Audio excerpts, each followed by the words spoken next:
I came to know about the Film Hub about 6 months ago now, and they were still building out. And we're kind of going, wow, this looks really nice, but they have done such an amazing job finishing this off, and it's all Lauren's eye and Woody's amazing background and ability to make it happen. So I think I'll just cut right to the chase and introduce Lauren and Woody. Please come up. We have microphones on, so you should be fine.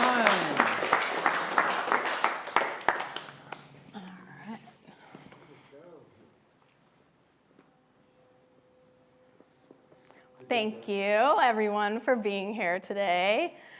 So I wanted to tell you a little bit about this man over here. He is a Paramount Picture veteran. He worked at the studio for over 20 years, building sets and fabrication for the film industry. And some of the movies you worked on back then? I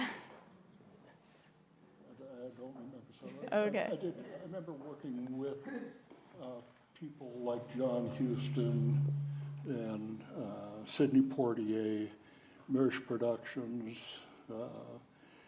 I was very fortunate. I got to work with some of the white hats in the industry, some of the better people to work for, and clear down to Carol Burnett and people like that. So it was a lot of fun. It was a very enjoyable time. And we met Woody about, what was it, 8 years ago now? And joined up. And what I do in the industry is production design, art direction, and set design for TV and film, mainly television. So but you don't have very much without the carpentry and construction side.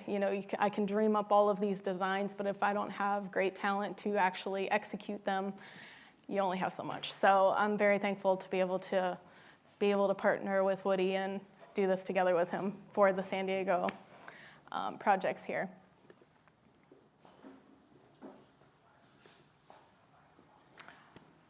So we wanted to ask from you and get a little feedback first. How many of you you can just raise your hands, how many of you are producers or want to become a producer? Okay. Has anyone utilized sets or background building sets? Okay, good. How many of you have had an on-set experience? All right, great. And does anyone have any construction experience or have built props in the future or in the past? Good, good to see. And then how many of you are actually interested in a career in the art department?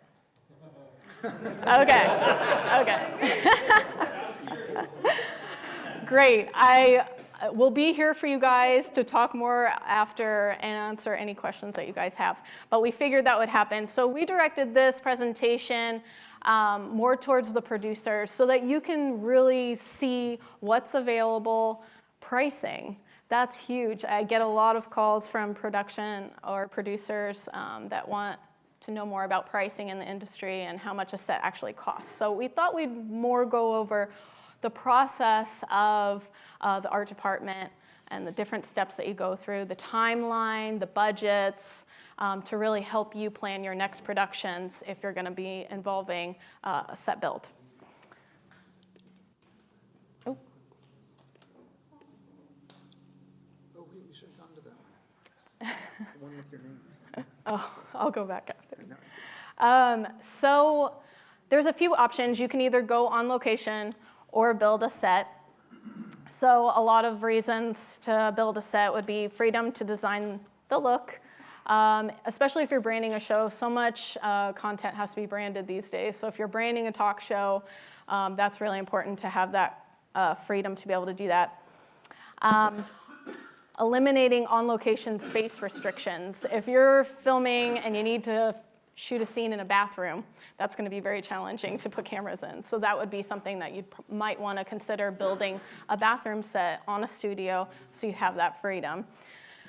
Wild walls. You can make different sets, and you can see in this picture, one of these are actually a wild wall that we sometimes build them on wheels where we can just push them out of the way so you can get an extra camera angle in there or move things around for more space. Control of your environment, obviously control of the sound and lighting if you're doing a set build in a soundstage. Minimizing regulations, and sometimes regulations might be in a hospital or a medical facility. We did some films at some point that we wanted to do some kind of medical facility, and there's so many restrictions on actually filming that it's almost easier to build a set most of the times with those restrictions. Cost effective with less location moves. That's a factor. You can build multiple little corners and different sets in a studio and not have to go through all these production moves with a company, which can save. And flexible availability. If you want to shoot in a bar or a restaurant, it's very challenging. We've tried to go, and they're like, this is the restrictions of when you can come in. You have to take down everything because we open the next day. A lot of red tape and restrictions that you have to go to. So having that flexibility to be able to build your own set in a soundstage really helps with that. Is there anything you want to add? Well, the big thing with building your own set is you now have total control of the entire environment. Your lighting, your sound, you're not subjected to outside influences. The wind comes up, the clouds. I remember one time over in Arizona, we were Life and Times of Judge Roy Bean, and it had snowed overnight. Well, there was no snow in the script. John Huston, in the booming voice that he had, took one look around and says, "Strike the snow." Yeah, it wasn't funny. But on set, you have total control. It puts you in a position of responsibility for driving that control, but it opens up so many more avenues for you. It's just goes on and on, you know. Being able to have total control of your set. As a producer, of course, now it's not as bad as it used to be. When I first started in the industry, a shooting company was multiples of thousands of dollars a minute. And I mean multiples. I mean, all of the people and everything that was involved. The advances in lighting and film and that sort of thing have just come a million miles in my mind. You know, things that we never thought would even be possible that you guys are working with today. And you take it for granted. It's having total control over what goes on, which is the bottom line. It all goes back to time and money, time and motion and money. It's just like building a flat. We had an experience one time with a company that came in that did everything wrong. Now, I'm not the smartest guy in town, and I don't know all of the things that you need to do, but I know a big list of things that you don't want to do. These guys thought that a hand staple gun that you would use to put up a poster was adequate to put the skin on a flat. Needless to say, when they started standing their flats up, they were all over the place. They didn't do their framework properly. I could bore you to tears with the different ways of building that flat. But if you don't do it right, the whole thing.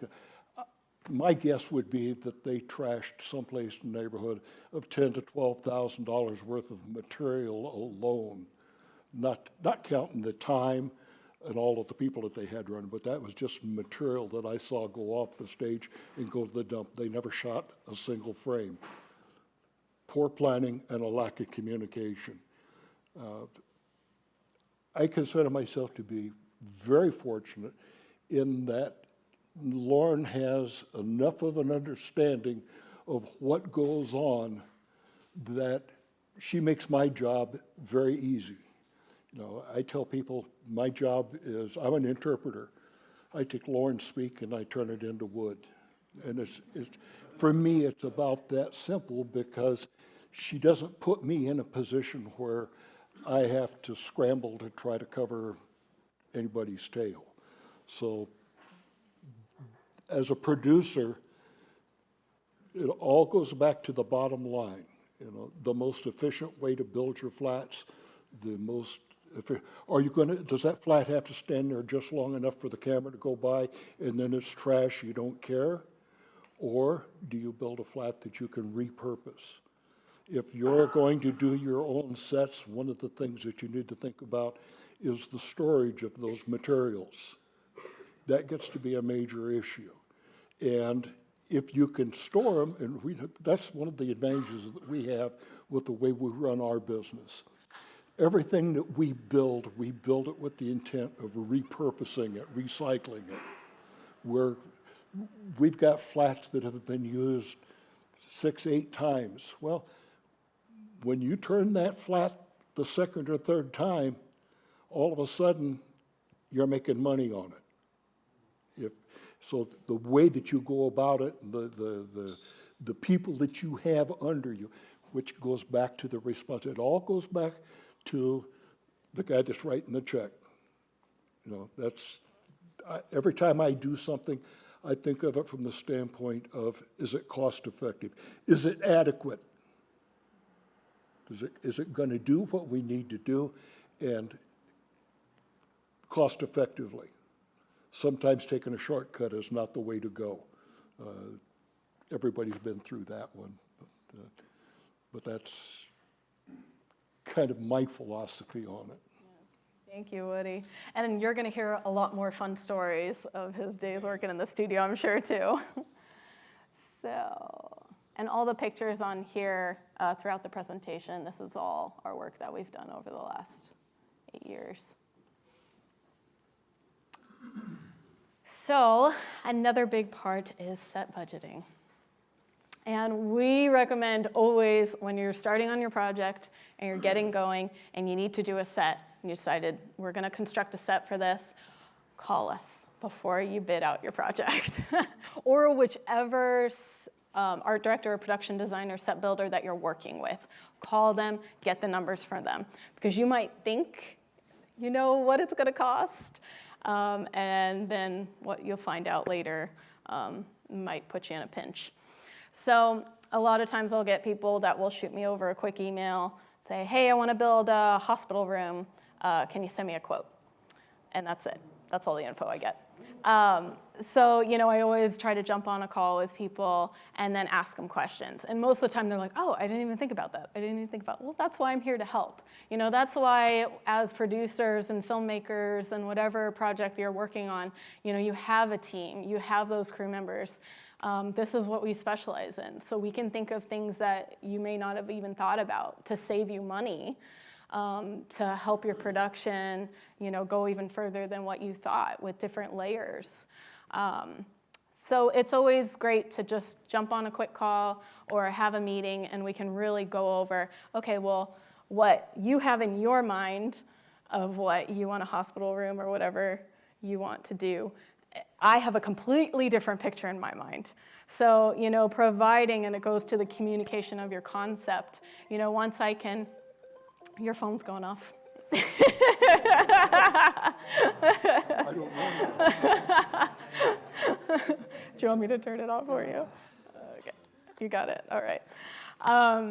You know, getting the picture of the director, if you're doing the direction or the DP, you know, getting the picture that you have in your mind of what you want to create for this project, you know, helping me to understand what you want to get across with key elements. You know, maybe you don't know what it's going to look like. Maybe you just have a few things that you're going to give me. I want it, you know, this mood, you know, or have these few things in it that we're going to interact in the scene. You know, sometimes I can just have that information and create something. You don't have to exactly have what you want it to look like. But quick sketches are always great because then I can look at a sketch, and I just had a consult a few weeks ago. They brought a sketch, and I was like, well, tell me a little bit about the project. You know, how many different scenes are you gonna film in this area? Because they wanted 2 different sets in the same stage. And then how many people are you going to be filming? How many camera angles are you going to be filming? And what we ended at during the consultation was there was no reason to have that whole second set. You know, all we had to do was change one element in the set background and the main stage to make that little lobby scene that they wanted without building a whole nother additional, you know, 6 wall flats and adding all these different set pieces to it. So it really brought the cost back down. But that's what art director, production designer can really help you guys do with your projects is give them the information and they can help bring it back down. Well, here's how we can save you money. Here's what we can do instead of this that'll still give you the same effect. What is your budget? And that's the next thing is budget parameters are so big. Before you go into budget, Yeah, go ahead. Your production costs, I mean, you have to think of it down to the minutia of if you're going to build let's take a simple flat. Everybody knows what a flat looks like. There's flats and then there's flats. What did it cost you to build that? How did you get that material to the machinery or the equipment that you needed to mill it, to render it in such a way that it does what you want it to do? Oftentimes, a piece of wood will require 3, 4, sometimes as many as 5 different passes over a piece of equipment, a power tool, to get the results that you want, to get what you need. Now, as a producer or in your position, do you want to spend the money to have that equipment available, to maintain that equipment, to sharpen the blades? I mean, I try to break it down to how much money we're going to spend in staples or in the fasteners that we use. How many of them do you use on a flat? How much glue did you use? How many times are you going to turn that flat? There's so many things that go into it, and as a producer, believe me, you don't want to go through the process of learning that.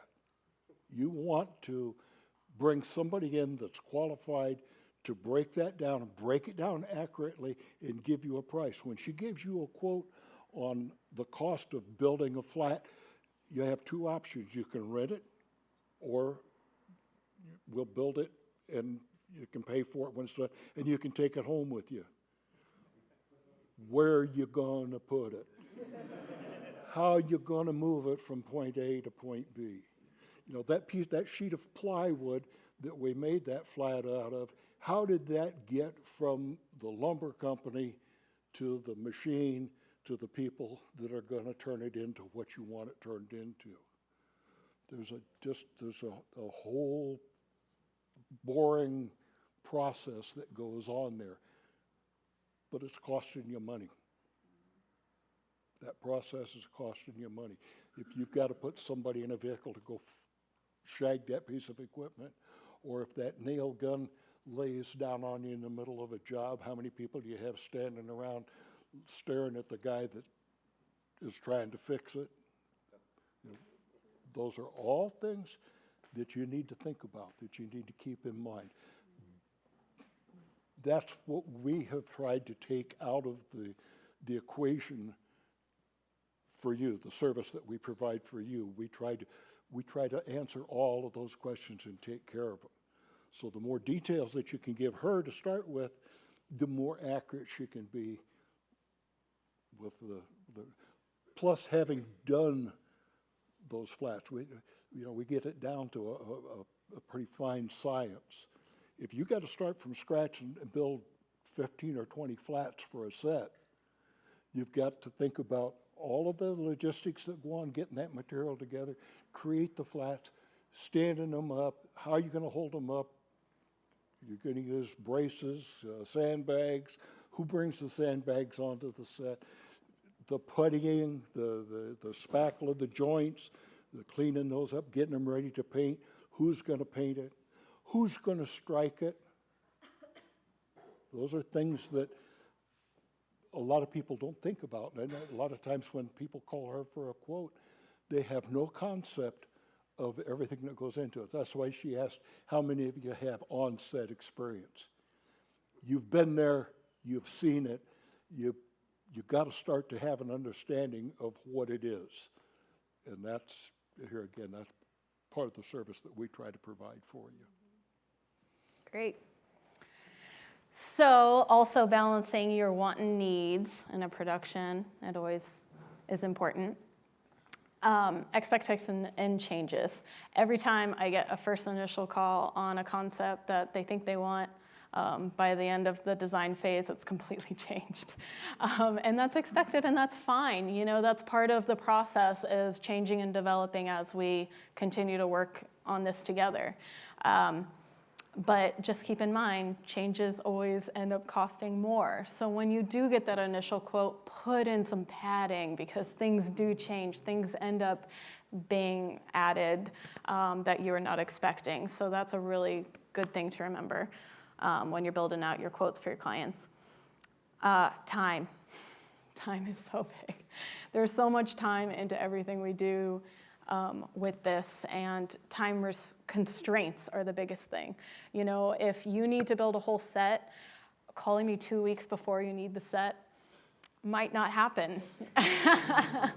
You know, so a lot of sets and projects that we do, 2 months, you know, minimum that we need to prepare to get everything together. Again, every set is different. I'm talking about more on the TV sets, and I'll show you a few things that we've done. But it really just depends on what you need to be done. Some of these pictures, this is a popcorn box as a prop that we did. And there's a lot of logistics that goes into this too. You know, to build all the elements to this popcorn box. And then on top of that, we had to do it in pieces and then get it up to the top of a, That was how on the tall? roof of a hotel Yeah. in downtown San Diego. Now, this is just some of the pieces that went into that. Yeah. So think of the thought process that you're gonna take from choosing the color to the design to how do you get all of that stuff in one place up on top of it. It all had to go up an elevator. You know, and is that what you want to spend your time doing? Or do you bring somebody on board that's been there, done that? Like I say, it's not so much what I know to do, it's the things I know not to do. That's, believe me, that list still grows to this day. Mm-hmm. And every time we bring a set anywhere, we call and we have a conversation. How close to the building can we park? What's your opening to the building? Because you'd be surprised if you don't find this information out, you can overbuild whatever item you're bringing into the facility and won't fit into the door. So those are all things like we go through the process. Okay, we need to find out this before we even build any items. And even some of the sound stages in San Diego that we've gone to have had small openings that we've had to make sure that when we build them, they fit into those spaces. This is another, and then we do everything from little things. So this was a Neiman Marcus photo shoot, and they call us every time they want to do any kind of set pieces for their catalogs. So we can do anything from boxes. Just a few weeks ago, we did a shoot on the beach for them, and they needed a stage platform that could go on any environment, rock, sand, grass. They wanted it stable for their models to stand on. So we had to construct that with a few set pieces, and then other things you have to deal with, wind. You know, how are we going to secure that with, 40-mile-an-hour winds at one point? And, you know, making sure it's safe. It's huge. You know, you can't, yes, sets can be temporary, but they have to be safe. And if you can't make them safe, you're in a very dangerous place, and that's part of what we do too, is we make it safe for the talent, safe for the crew. So let's go to the next. And then, do you have anything else that you want to add to the set fabrication, this kind of your end? No, like I say, I could bore you to death with the process, but it's time and motion and, here again, maintenance of your tools. People get upset with me because I'm very anal about the way my tools are handled and used. And if I see somebody pick up a wood chisel and they're going to cut a nail off with it, you never done that. Cut a piece of wood off that's on the concrete, and with no thought of what goes on. Well, somebody's got to spend 30 to 45 minutes resharpening that chisel before it goes back to work. So it's here again, that list of things not to do. So, and that's part of what Woody does too, is it takes a crew. It's not like Woody and I can do all this ourselves. We train up stagehands and carpenters, and we all have their list what they have to have on set, because then they learn how to take care of their tools too. And that's part of my favorite part, is the set build. I get to throw on my tool apron, and I have all my tools, and I get pink tools, so no one takes my tools, because then they know they're mine. And so they won't go missing. You go in your own toolbox. Yeah, exactly. But that's such a fun part. I love being on set, and that's part of the love, is the design process, but then I get involved with the set build, and I'm there managing the whole thing with Woody. So we pop up the set together, we get to use all the tools, so it's great. Some of the pictures on here, this was a great example of a project. This was an infomercial that was shot, a long-form infomercial, and the set design was not done by me. This set was done by Heather, which is a fantastic franchise designer. She's an interior designer for the store. So she had the designs for the store, and she delivered all those pieces. But we had to construct all the walls. So this project took 30 flats.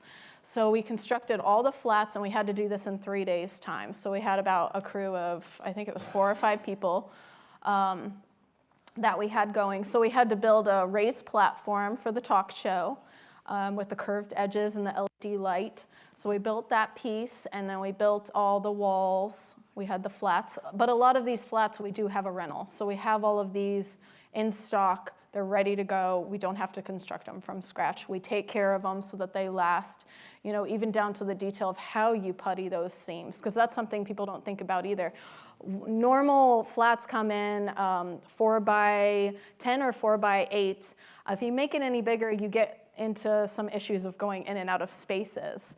So you have to have those available, and then you can configure any kind of wall size that you need.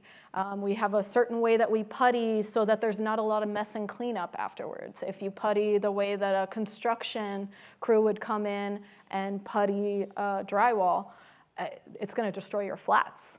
So there's even a certain way that we've established on how to do that. If you don't get them lined up perfectly, you take the time to even screw them together, and there's a process like all of our crew members go through with Woody, how to properly get those level and flat so that when you putty them, it's done very quickly. And if you don't get that process right, you will sit there for probably 4 times the amount of time redoing it over and over and over again.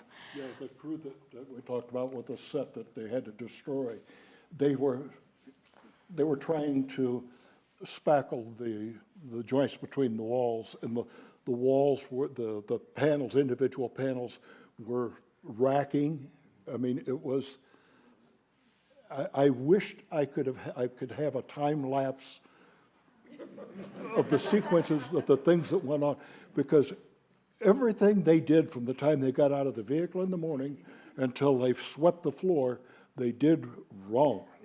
I mean, and this is how important it is, because that was a feature film that was recording their whole entire feature film in this one set. The whole film was in this one set. And it shut the production down because they got amateurs to come in and build the flats. They didn't know what they were doing, and literally the production got shut down because they couldn't get their act together in 3 days. They couldn't get the set built. So, I mean, that's how important it is if you're doing a movie or a commercial. Like, if you don't get that set right, you gotta reschedule, and all that money is wasted. With the high def stuff that you guys are working with now, way back when it was a little different. You know, we put sawdust in the paint sometimes when we did walls to hide some of the discrepancies. But with the high def stuff that you guys are working with now, and with the lighting out there, an eighth of an inch in a gap or of an offset in a wall you see it from a mile away. And you guys have seen it, you've done it. You've done, so your attention to detail, but here again, that has to be modulated by what is adequate, what gets the job done. You know, the joke in the studios when I was a kid was, we build it under a 100-watt light bulb, and they want to shoot it under a 10,000 kW carbon arc light that, you know, just, it was ridiculous. But with what you have available now, you got to pay attention. Why don't you share some stories in the studio working with the crews on set? Oh. And then some of the people that they would bring in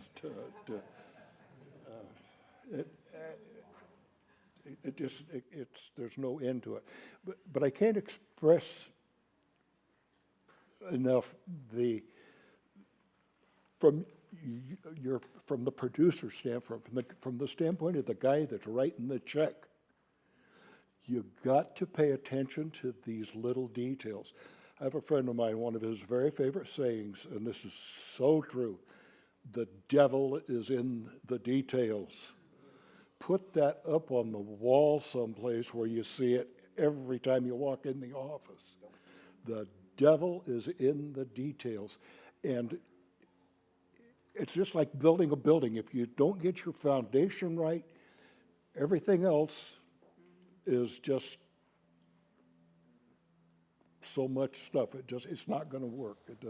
You know, and the taller the building is, the worse it gets as it goes up. So, but then, what is adequate? What fulfills your need that serves your purpose and does it cost effectively? That's the balance you're looking for. That's the fine tuning that goes on. Great. So what I thought I'd do was walk you through just a few of our projects to tell you the timeline, the scope, and the actual money that it costs to put some of these sets together. And I thought that would help you guys. Will that help you guys get an idea of the cost of sets? Okay. So this was a infomercial, a long-form infomercial we did a few years ago. And all of the designs are done by sketches, and I use SketchUp to do all the design work. So we get the floor plan. We do a lot of layers too. When you have any background, you want to at least be away 8 feet from the back of your wall. Every time I see a production, and even if you're just grabbing a shot next to a wall, when they push their talent right up against the wall, I'm like, no, just pull it back. You know, give yourself some room. It just adds, you know, dimension and layer. So that's what we even do when we try to design sets, is build in different layers so that when you look behind the camera, you're getting those different distances to help with your production. This set had a lot of different elements in it. We had a whole section, which I didn't even get a picture of, was on the side with a whole product. For the design phase, it was 2 to 3 weeks to get the design done with all the changes back and forth with the client. And this director in particular gave me, you know, she said, I want to incorporate a little bit of color, mostly white and clean. You know, so we took that pop of color, which matched the product, the red, And I didn't go a bright red. It's very particular on color. So it was almost like a cherry red a little bit, a softer toned down. And everything else stayed very clean and white and light with the silver, and the bistro table with the long, slender chairs that matched back with the wave panels, which we kind of went with that metallic look as well. And then it was 4 weeks of fabrication. We had to construct all of these pieces. So the Soji light panels, and I actually ordered, Soji. Soji is like you can see through and it's translucent, but it's got a little bit of a texture in it. And then we even had the metal trim on there because you pull in elements. And what makes a really good set design is pulling in elements and repeating it in multiple places. So that's why you have the silver bands or the metallic that match the chairs that pulled into the wave panels so that you're pulling in those elements in different spaces. We did a 2-day set build on this set. So we had the crew come in. You fabricate all your pieces offset. Then you bring them all in to do your set build. So there's 2 phases, fabrication, construction, and then set build. Then after that, you did 1-day pre-light, and then I did all the product display and the set dressing while they're doing the pre-light. But the main set has to be done for the lighting guys to come in. And that's the other aspect. If you're doing a set, get a proper gaffer. It's so important because sets, if you're gonna spend all the money for sets, get it lit right and professionally with their crews. And I get to work with so many amazing gaffers on set that I work with ahead of time too, and we talk about the lighting. And so it's huge. The sets and the lighting go so much in hand. It wasn't this project, amazing team. Not to interrupt, but Yeah. You're very right. I can't emphasize lighting. I've seen a film whereby, the 2 heroes, they walk into the bar, and the lighting's on their crotch, and up here they're in the dark. Mm-hmm. I mean, and bad lighting can make a film look like a piece of garbage. I mean, Yeah. It really can. Yeah. Yeah, but if you get good lighting, it can make like $100,000 film look like $1 million film. It's so important. So Yeah, thank you. yeah, definitely. Gaffers can save your butt. Yep. Yeah. And they can make even a crappy set look great, really. So it's such a big thing. And, it was a different production where they didn't get a gaffer and they brought in one video guy to do, and they just spent like $8,000 on this set that I brought in, set up, a whole day setup, and then I was like, okay, so who's coming in to do all the lighting? Can we talk about that? What's going to be lit up? Because I have this design to where it's supposed to be backlit and that's supposed to be front lit, and they didn't have a gaffer, and they didn't have enough lighting even to bring into the space. When you're doing sets, you need enough lighting. It's not going to be just a few Kino style lights and a few things here and there. It's so important.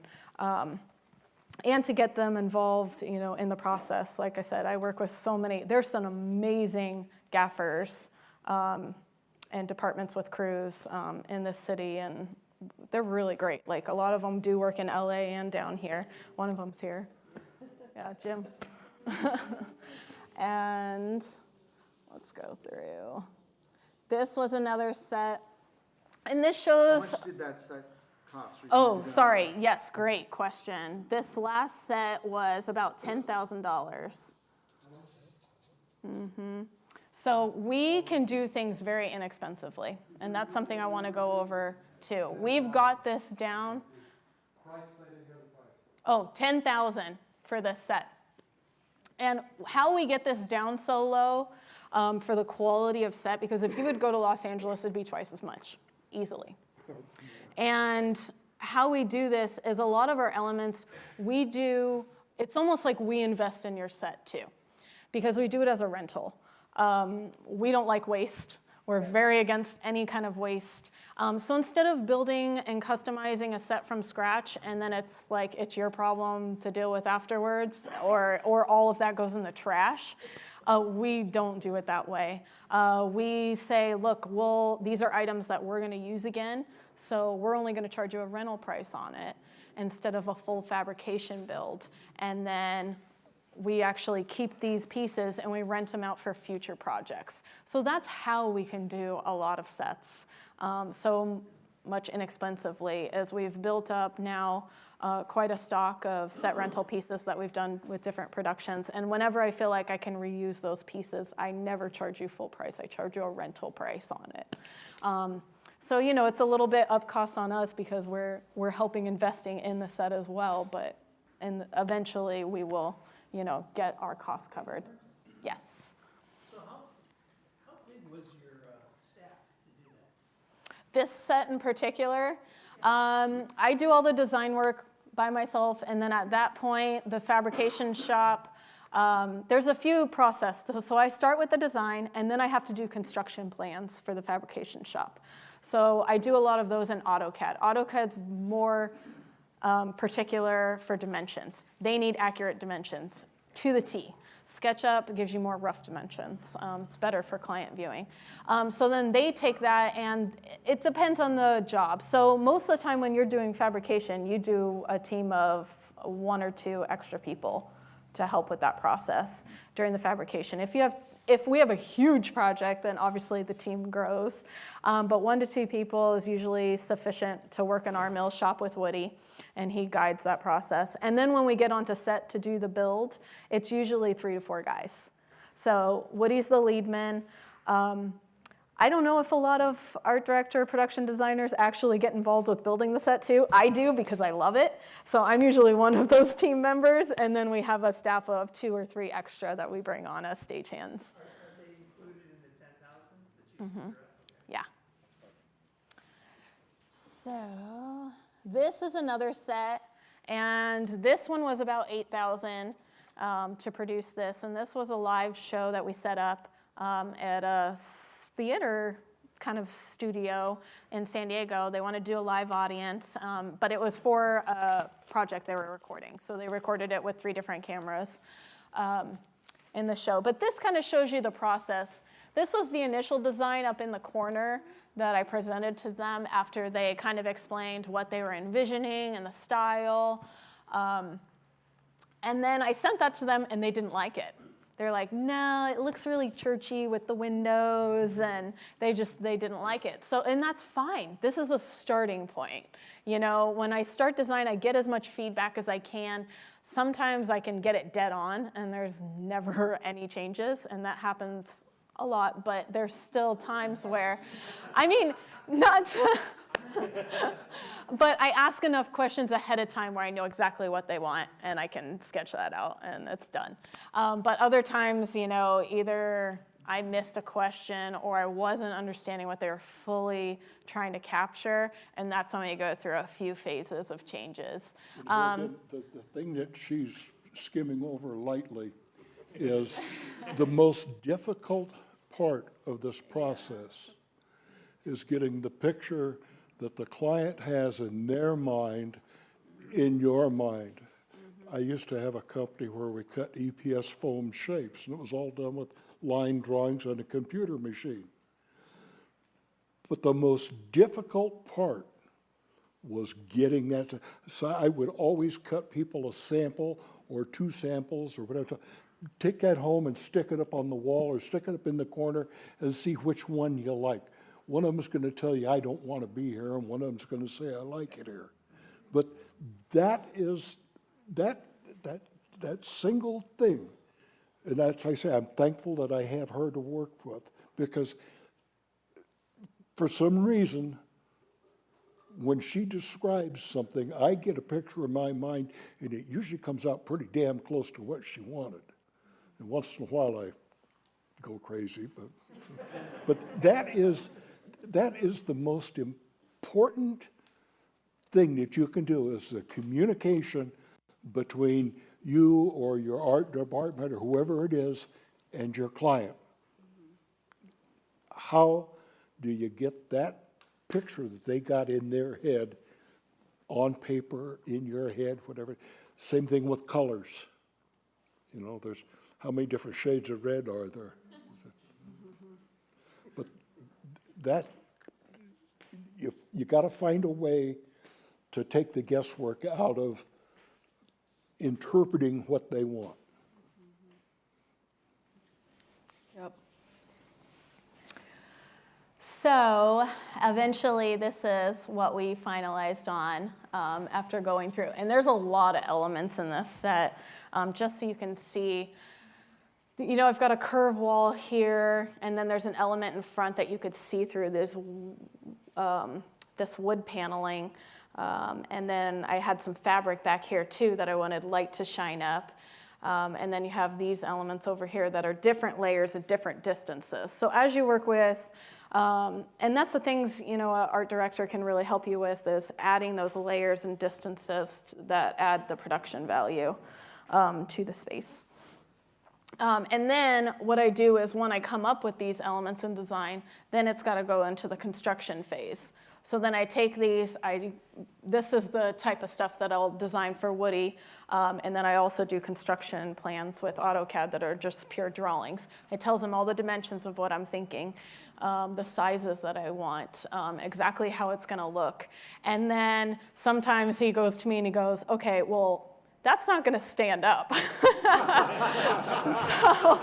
you know. That's all fine and good, right? Yeah, exactly. So it's like, you know, these rod pieces that I designed, you know, he's like, okay, well, that looks great, but that's not going to stand up. Like, what are you going to do? So, you know, that's part of what he, you know, has to reel me back on. Okay, well, let's rethink this. You know, can we attach this to a piece behind? How is it going to be safe? And then we have to brainstorm and come up with a solution of how this will actually be safe and stand on its own.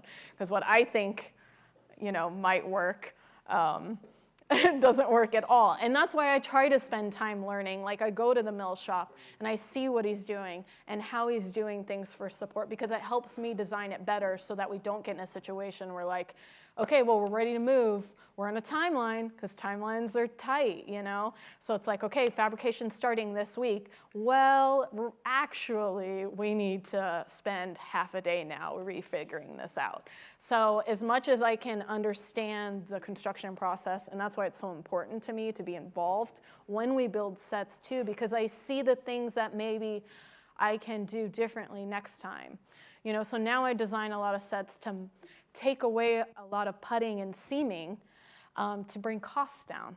Because now I know how long it takes for us to sit there and putty each wall multiple times, then paint it over, sand it, paint it, to get a seamless wall. So now I'll design elements where, you know, two flats will maybe go next to another item, another set piece, to minimize the labor.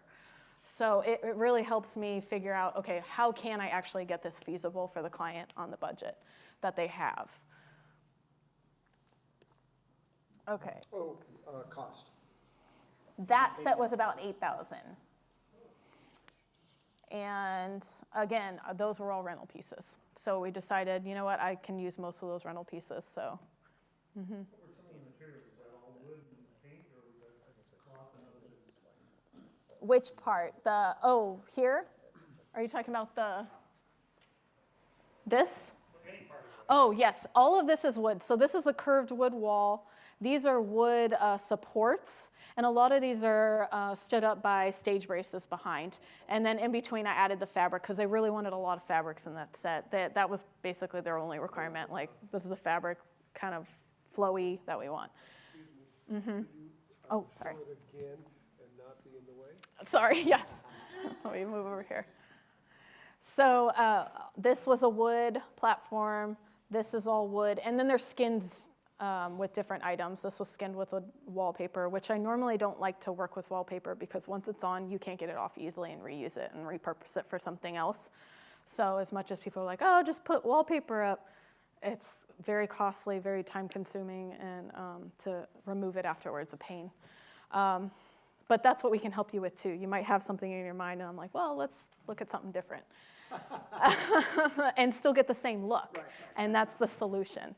And then these were all made out of wood dowels, right, that you constructed.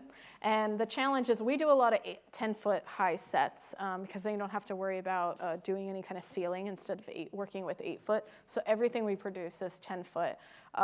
The challenge with that sometimes is material doesn't come in 10-foot. So that's really fun for us, because then we have to piece things together. But that's the reason why. It's not that we're just choosing to do 10. When you get with 8 feet, you hit past the ceiling on camera most of the times, and it will start to become an issue without having to add a ceiling to it. All right, let's go to the next one. How are we at time? Okay. I'm going to speed through this a little quicker. These are just, this is a set kitchen that we did. These are just some of the construction drawings. There's a lot that goes into it, and I think that's what, oh, I just want a set kitchen, well, here's the process. The design phase on this took 3 to 4 weeks to get that right for the client. This was for a pilot TV show. It had children and puppets in it, so we wanted to make it a very clean kitchen because it was supposed to be in a home, but then play it up with different items. So we added a few different things that I'll point out in the next slide. But this was the construction plan. So I produced these, give them to Woody, and then he takes these even further. He takes my construction plans and goes down to, which wood piece is going across for supports. He gets even more detailed than that. And that's for the crew. Something like that, of course, the construction process is a lot different than something like this island. Yeah. This, Which he built, by the way. Here again, you have to ask yourself what's adequate. Mm-hmm. What am I good? What's going on it? How long does it have to stand up? So this is the final picture of what those look like. That's why we did the cute little fencing around the shelves to add those fun elements. We had a window in there that we had to get a vinyl background for, added the plant boxes so that it looked real. A lot of this stuff was aged. So once he built it all, we sent it to the paint shop. All that was painted up, and then we had to go in and age a lot of these things. This was a non-working kitchen, so it did not have real running water or working stoves or anything like that, which made it a little easier. I could go and find things for really cheap or for free. The expense came on the appliances with here is they really wanted a vintage refrigerator. They were stuck on that. So those are expensive. Usually $500 to $700 just for a vintage refrigerator. So we found one, repurposed and fabricated it. We did a whole spring. It looked amazing when it was done, which I didn't even get a picture of that. But, and then, the island had to move because a lot of times when you're building set pieces, you need to move them for camera so often. So these were actually constructed into 2 pieces so that we could roll them away for camera angles when we needed the extra space. So this section actually came apart. I can't remember. I think it split here, and then this section came apart, and then this was one space. And we had to bring this, because it was a puppet show, we actually had to have the whole inside of this open so that the puppet actor had to sit inside the cabinet while he was holding. So we had to design a platform for them to sit in as well. So that's why it's so important finding out the script, what they need, and then you design for those needs. The fun thing about being able to buy the appliances for sets is to buy copper appliances are very, very expensive. This is spray paint that I got that was copper, and it's not working. So I sprayed everything to match all the elements. So the dishwasher, the kitchen, even the pots and pans, it was all copper. So to pull in all those elements of design. And that's when you get a cohesive look is, pulling in the different elements, making sure everything's cohesive together with those pops in different spaces. All right, let's get to this. This one, I'm gonna go into more detail so that you can see the whole breakdown. This was a studio cost. This was just a 1-day shoot, 2-day setup. When you rent in our studio, these are our prices, and setup days and strike days we give you at a discounted half-rate price. So the studio was about $18.50 to rent the soundstage. And then the set cost for this, and I wanted to show you one whole breakdown so that you guys understand why these things cost the way that they do. Set design is a long process. It's start to finish, doing all the rendering, the construction documents, everything that I've showed you, purchases, finding all the elements. It took me a long time to even find a lot of those appliances, locate a vintage fridge, and it's all very time consuming. That was $3,000 to do the design work. For me to be on set as the art director and set dresser regular rate for the industry is $500 to $650 per day as a 10-hour day rate. The set leadman and construction crew to do the set build, have the mill shop, all of that with the strike, $4,000. Paint shop to run everything through, all the painting and the antiquing. You guys can see the numbers. Set floor rental, we do have a few floor rentals that we have on stock that we just rent out. Again, to buy a hardwood floor for the previous set would have been very expensive. So we buy a few floors and then we just rent those out to help save you money on that. Custom cabinetry and laminate, $1,875. The appliances, lighting, furniture rentals, decor. I mean, you can see all of these lists, like everything that goes into it. Wall skins. Rarely do I do just painted walls. I try to get skins. Skins are the covers on the walls. So this is a faux brick, actually, that we had our set painter faux paint all of this. But, you know, you have to purchase those skins, and those skins are not cheap sometimes. This skin was actually bought at, did we buy this at Warner Brothers? Pre-made? Yeah, so a lot of the big studios will sell these skins, and then we get it and we have our painters do the paint shop on it.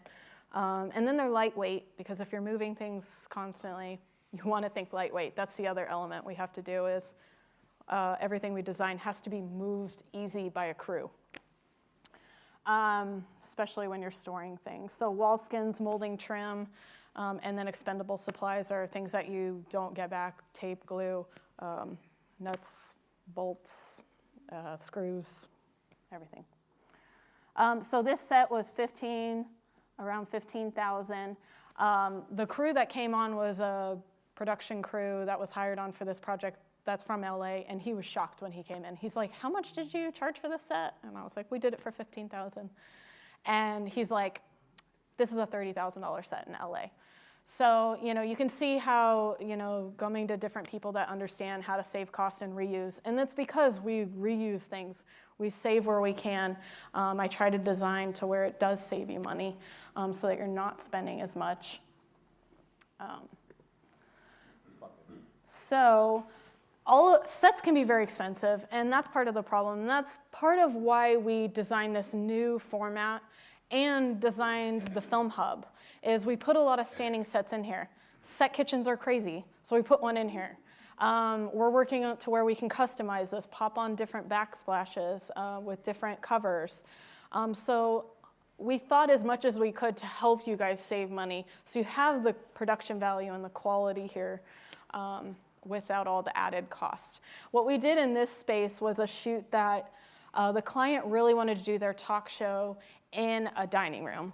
The client was set on that. The producer tried to get it cheaper and do it in a different space, but she really wanted a dining room.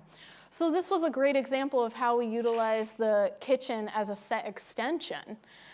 We built the dining room for pretty cheap in the front section, and then you could see through the space and had all the production value of all of that depth behind the set. So it's kind of small, but you can kind of see on the monitor, you've got 20 feet of depth behind the talent, which adds so much production value. And then when they needed to do a cooking segment, they went into the kitchen to film it. This is this new system we're designing, and it's all on set rentals. And we can customize it to the show. And if you're going to be utilizing these sets on a consistent basis, this particular production, every 2 months, we're going to be setting up this set for them to come in and do, 8 segments of their talk show. We can get this with this new platform around $2,000 to $3,000 every time you set it up. So this is how we're developing, what we do here is budgets keep going down. How can we help get the production quality that you guys need, but try to get it more cost effective? So these are some of the elements that we have. And this is specifically for talk shows that are going to be, put up constantly. So we do an agreement, you're going to have this set 6 times for the year. And that's how we can get these costs a little bit lower to you, is we have that commitment. We know that we build that, and over time, we'll eventually make it, even though we're not going to get it right up front for the set build. So, these are different pieces that were in the works that are going to be pre-skinned, which cuts down on all the labor to set it up. A special request, we will conduct a class on making soji panels. Yeah, those are fun.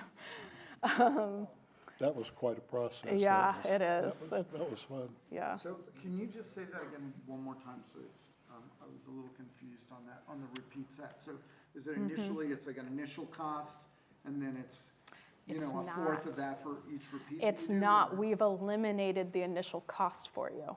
Okay, so it just goes into a repeat cost. And so then for like the standard one, like you just showed us, you said it was about 2,000 each time?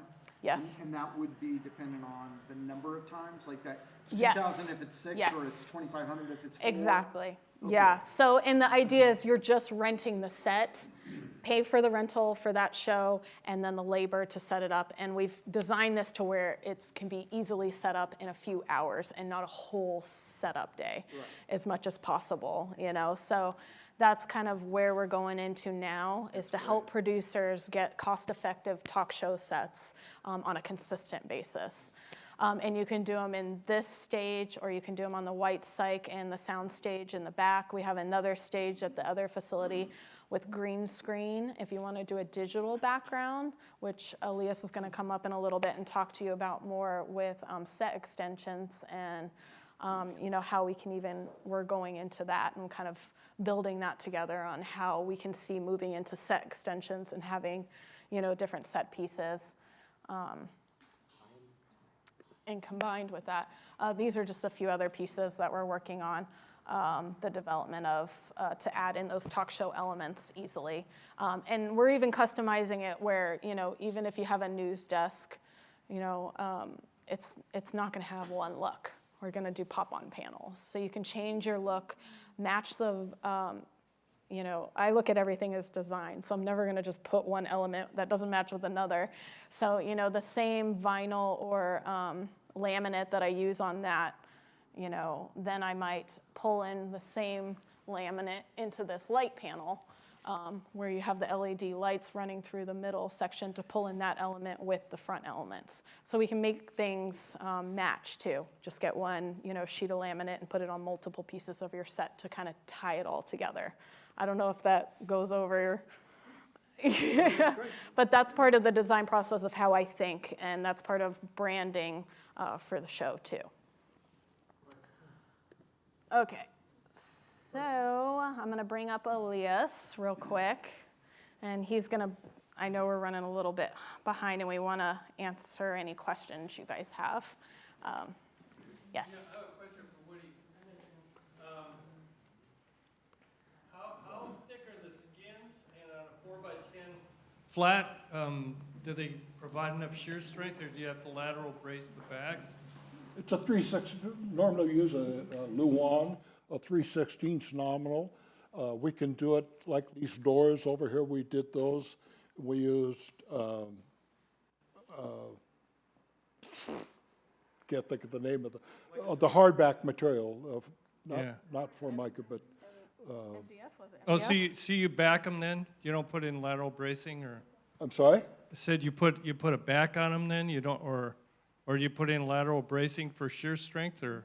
We do our braces on 2 foot, everything's 2 foot on center. That's for your And studs? if it's, depending on how we're going to put, there's several ways to build them. I'm finding that it's almost more cost-effective to take a sheet of 3/4 inch Baltic birch and rip it down into 2.5 inch strips and get the studs and the plates and toggles that I need out of that, as opposed to buying a 1x3 pine.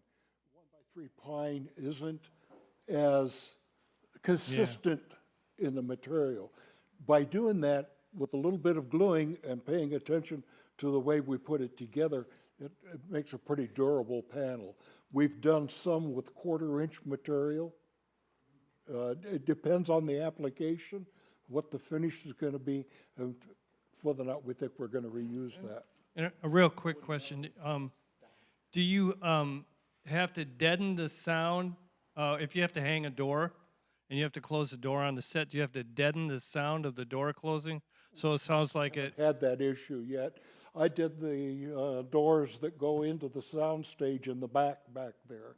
Those are a 2x4 on the flat, and with half laps and joints. It's some fair amount of joinery inside that, and it's glued together to create a little rigidity to the thing.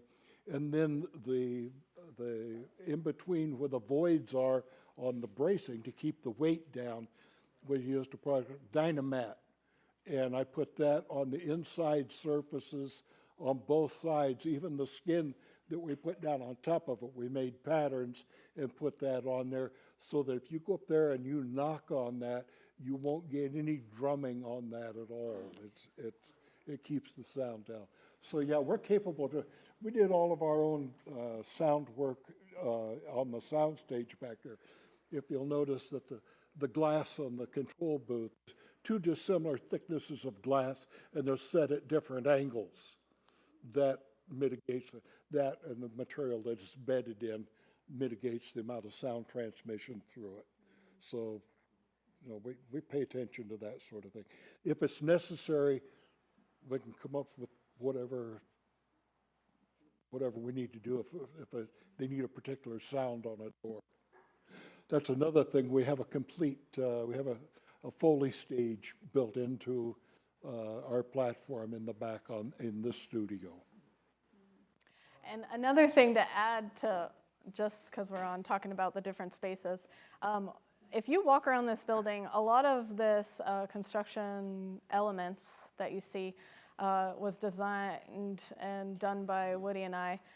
So even these English phone booths right here, if you want to see the quality of work, you know, him and his crew built all those and constructed. He actually designed the telephone booths too. I stayed out of that one. That was all you. I loved it. It was fantastic, and from the doors, everything. We have one of those.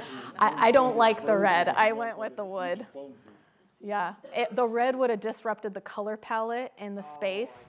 So that was my one request, is I want it stained to match all the natural wood that we had in the space, because red with the color palette we went, it would have conflicted. Yeah, so that was my one. Are you doing anything with practical sets and virtual reality or LED screens? Yeah, that is actually, yeah. Do you want to talk about that? Yeah. Hello.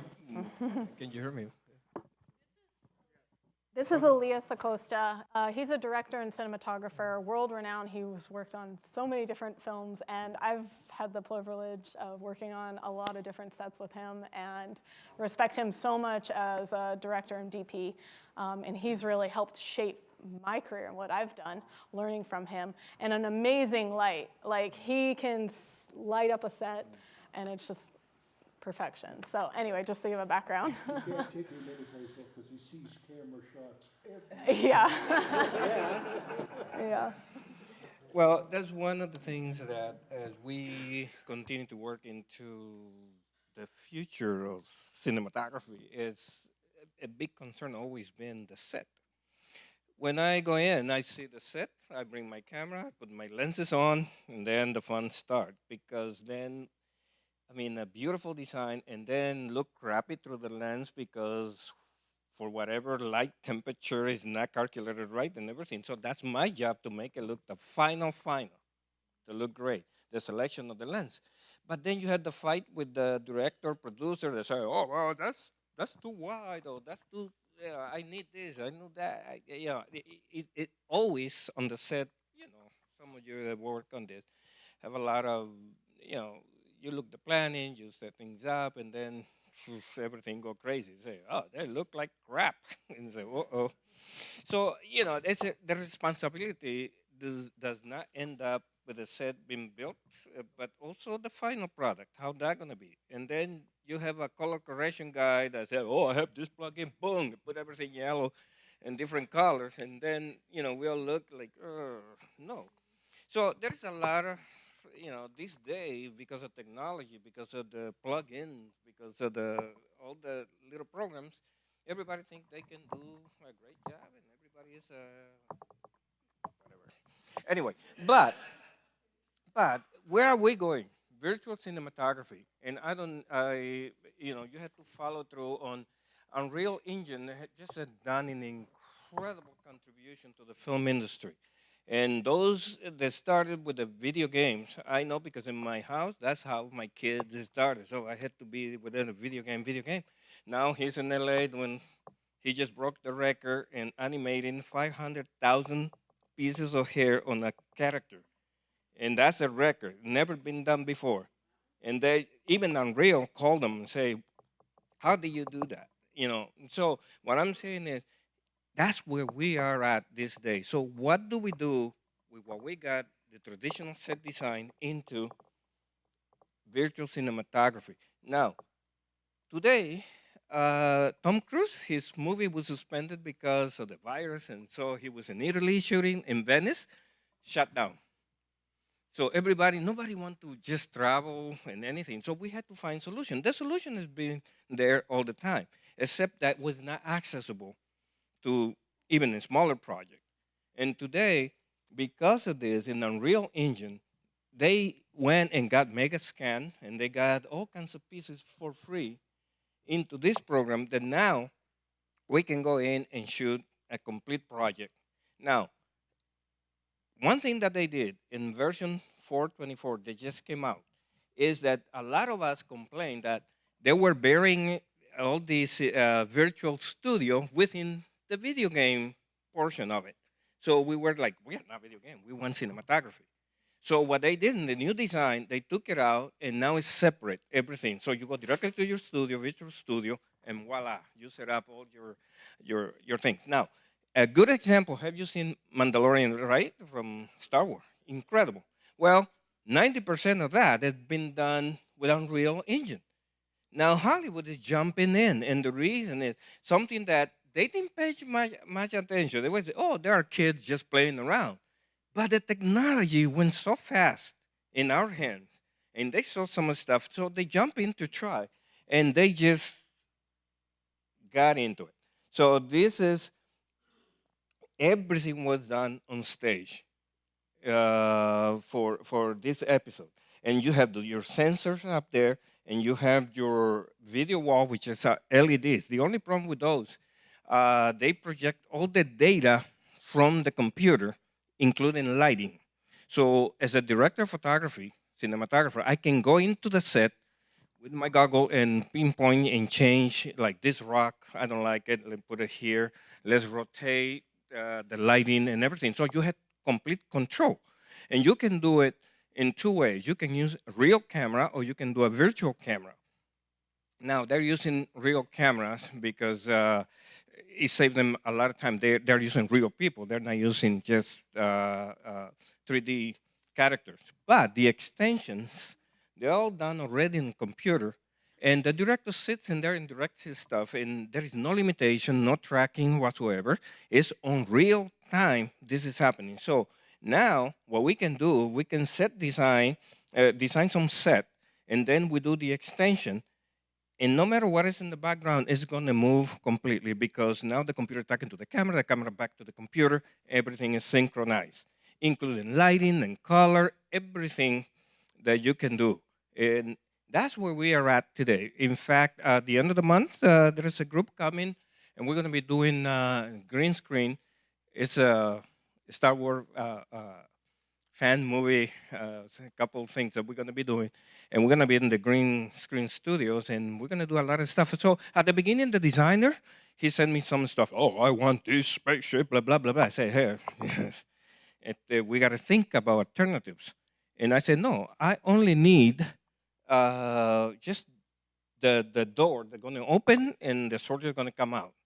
That's all I need. The rest, we're going to do extension, and the rest, we're going to put the background, we're going to generate that in Maya or 3D Max or Lumion, whatever. But we're going to be using it.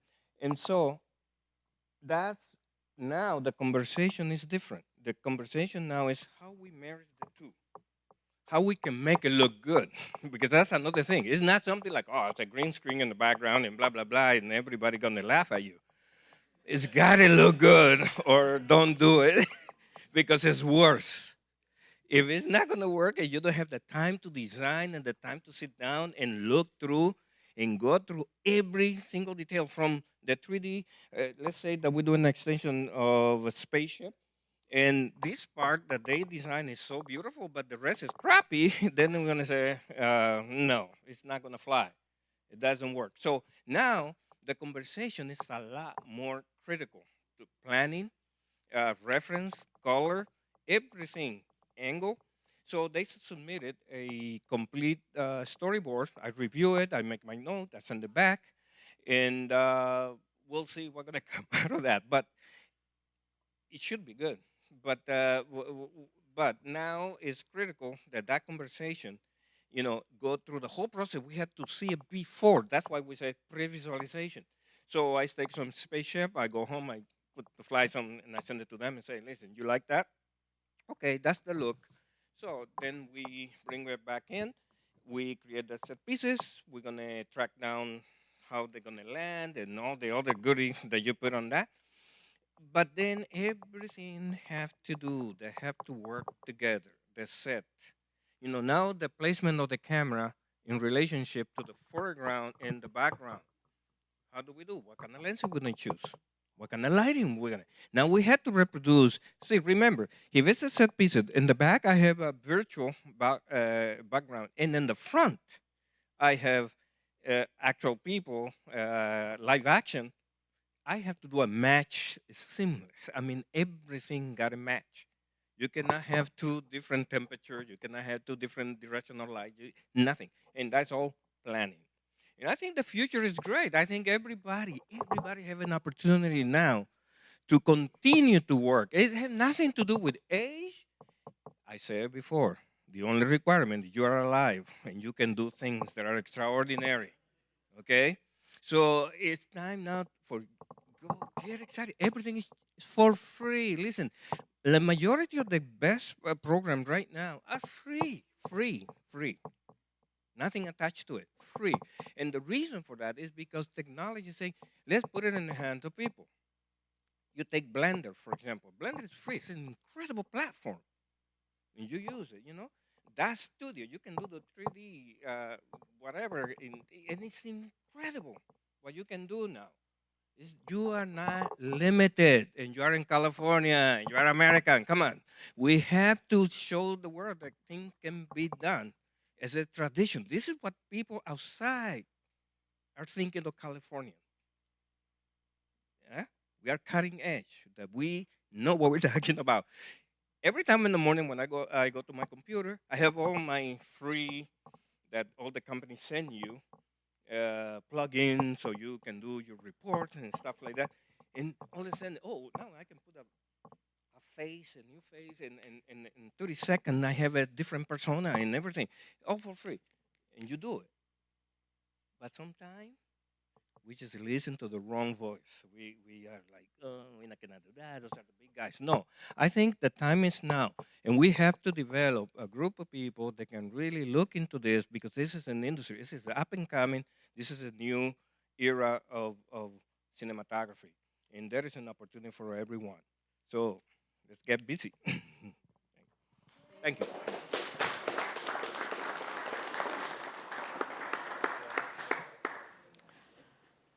Do we have time for any questions, or are we wrap it up? Okay.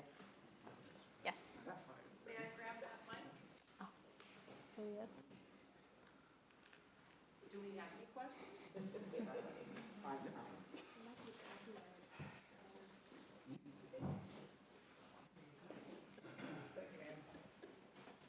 The project I'm working on, I've got about 5 sets that I would need building.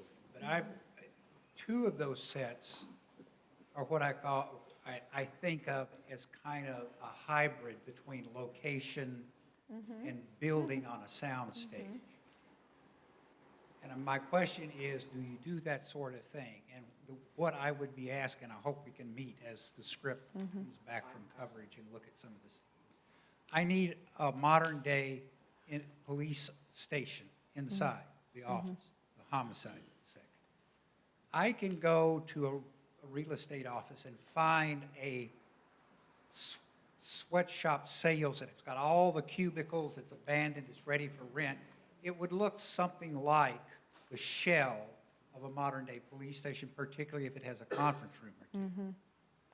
But to make the set work for this project requires you and Woody and his people to go to that place and sort of build a set on location, if you will. Is that in the realm of the things that you would do, can do for me? Yeah, of course. That would be building the different set pieces that we want to bring in addition to that space. And I would still mock it up in SketchUp so we know exactly what it's going to look like. And then having those pieces ready, if we need to rent any other furniture, we can do all of that. Bring it in, set it up.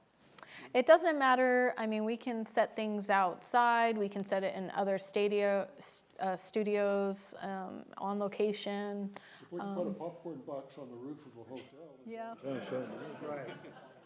Well, my hope is, after having looked at, L.A. and San Diego and the bureaucratic horrors of trying to shoot films there, that probably Vista may be a little, and the Film Hub may be a little friendlier venue for the kind of project I'm trying to make, which is not high art. It is a feature film and a streaming true crime series. A very good one, but, it's your basic true crime drama. And I'm very hopeful that Vista and the Film Hub can play a role in that. Thank you. Yeah, thank you.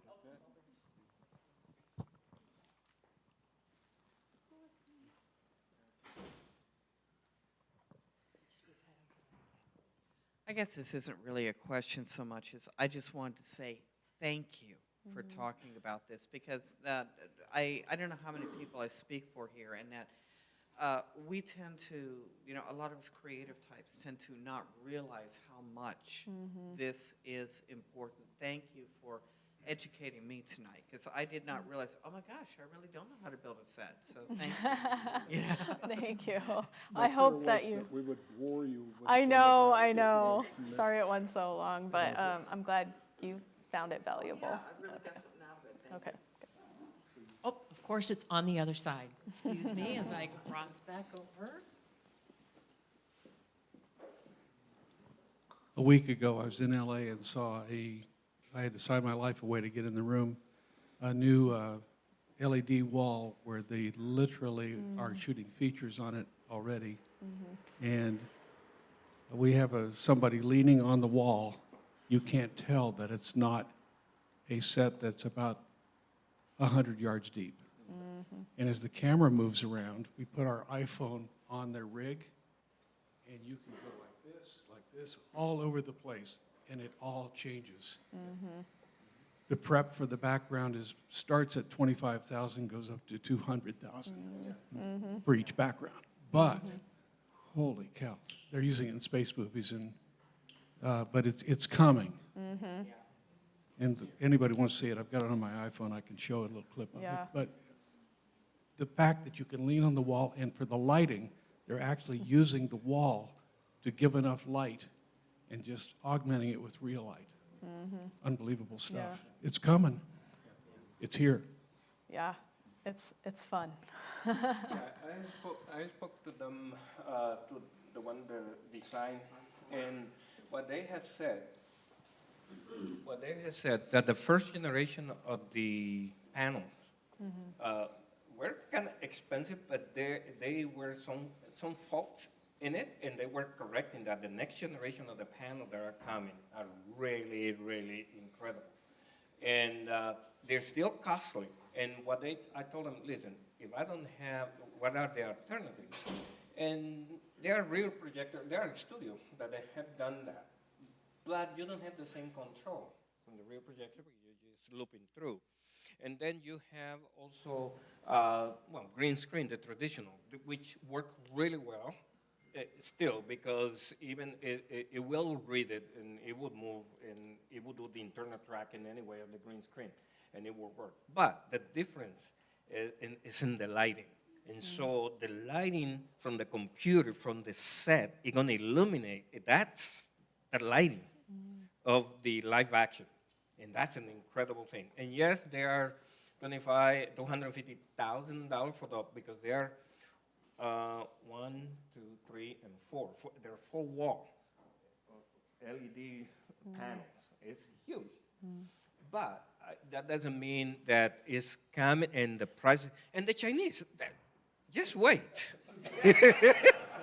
The Chinese are gonna, in fact, yesterday somebody called me, if you need any panel of that caliber, I have a company in China that can do blah, blah, blah. I said, whoa, they're gonna really bring it down. You know, as much we don't like sometimes, the Chinese product, but sometimes, you know, they work, yeah. So. The one I saw was all Koreans. South Korea, yeah. Yeah, but the Chinese are gonna be even cheaper. Yeah. What's the time? We're at 9. 8:57. Gentleman in the hat, had a question there. I really get a new appreciation for your craft. I was on stage for almost 2 decades in Chicago, and we had, at the Opera Company, and our stage was like 5 stories high, and I think 6.5 or 7, we had the widest. And they had to put flats in there, and they you know, it was difficult to build. I mean, you talk about a 5-story, you know, background kind of thing and all that. But my big question is, what do these things weigh? And you know, when you want to transport, not a 5-story thing, but what, like this here, what do you have? 2 men or 3 men? I mean, what does these things weigh once you get down? Do you try to make it as light as you can, without, you know, jeopardizing the quality of it? And how durable is it? I mean, you're talking maybe 3 times used, 5 times used, 20 times that you may have, and you know, and where do you store these things? I mean, you know, that's the biggest. You know, people don't understand that. All right, so just to say, the opera company tore out the whole back. They had an 80-year-old auditorium back there. They tore the whole back of the auditorium out, all the way to the walls, because they had to bring in trucks, semis, to bring their flats in for every production. And the cost of them taking it, bringing the transportation was so high, they figured just by gutting the whole back of the building in the stories, it'd be less expensive in the future just to be able to have them there instead of a storage place, some, you know, 3 or 4 or 5 miles away, and the cost of shipping it. It would be less expensive. So can you talk about that just a little bit? Well, as far as the weight of your panels go, it depends entirely on the application. If it's one that you're going to reuse many times, you put a little more time and effort into it. You take time to glue your joints up. If it's something where it's going to go out on location, I would gusset the corners, things like that. If it's going to be used on the sound stage, you know, here at home, you don't have to go to all of that trouble because our set storage is right adjacent to the stage for most of that stuff. We're in the process of setting some of that up here. So that mitigates the amount of structural integrity that panel needs. You know, here again, it's what's adequate. Now, if you're going to go up 5 stories, you've got to start at the ground and make provisions for that top floor when you put your base plate down, when you very first start. Your panels that you're going to put, I wouldn't hesitate at all to stack those panels 3, 4 high, 8 foot tall, or even 10-foot panels. They're extremely strong and durable. We used to put what we called a T-whaler on them if we were going up high. And a couple of those, and you can, the trick is bracing it. Now, this set that Jim just did down in La Jolla for Neiman Marcus, 10-foot panels, they're right there on the coast, and all of a sudden, the breeze, the afternoon wind comes up. Well, you just have to think about that and prepare for it ahead of time. If you know that that's an issue, then you provide enough stuff to guy them down, stakes to drive in the ground, and that sort of thing. It's a matter of, here again, your site inspection or whatever is very important. You talk about going out and doing a job on a location. If you're going to go out on a location, I don't have a problem with location. We've built entire cities out in the middle of the desert, out in the middle of nowhere with no power or anything else. It can be done. Is it necessary, and what's your budget? It's a balancing act, and that's part of what we try to put into the equation is giving you what you need, what will do the job adequately at a reasonable cost. That's where I think we do a pretty damn good job of mitigating the expense on some of these things. I just want to add one quick question. Have you ever done a Western set, and how much fun is that? I'm sorry? Have you ever done a Western set, and how much fun is that outside? It was years ago, many, many years ago. And I don't remember. Set. I'm sorry? A Western. I was just repeating the question. Yeah. Saloons and all that kind of stuff. Right. We really need to wrap it up. If there's any further questions, looks like Mark has a quick note. I'll take the last one real quick. One thing as a use you can use, look up Mandalorian and Stagecraft, because that's what this is called. And just sit back and weep as you realize everything's passed you by, because it's just mind-blowing of what they're doing on The Mandalorian. So I can't say it. And two, you're selling yourself short, because I've done some work with sets, but you're selling yourself short. If you can afford it, these people don't build sets. They're building characters in your world. That's what they're doing. And when you say you're set, you're selling yourself short. It's a character. And if it's important to your story, if it's important to what you're saying, then you have to invest the time in the character of it. Otherwise, don't worry about it. But if the character's important, this is what they do. So think of them as building characters, not sets. I'll defer to that after the hours. What a We'll perfect hang wrap around up. and answer questions. What's that? We'll hang around. And Yes, if you don't mind, that would be terrific, because we're out of time. Thank you so much to our guests, and thanks again to the